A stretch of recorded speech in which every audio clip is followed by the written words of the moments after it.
Sa ibang balita, sinabi ni dating presidential spokesperson Harry Roque na lumabas na ang arrest warrant para kay Senador Bato de la Rosa mula sa International Criminal Court. Sa isang Facebook post, pinayuhan ni Roque si de la Rosa na huwag anyang magpakidnap at igit ang karapatang may harap muna sa isang korte sa Pilipinas.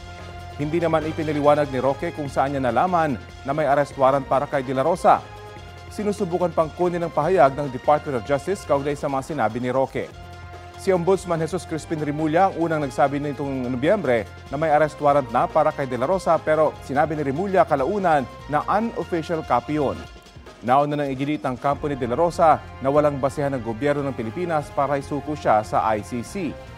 Si de la Rosa iniuugnay sa extrajudicial killing sa war on drugs noong Administrasyong Duterte dahil siya ang PNP chief noon.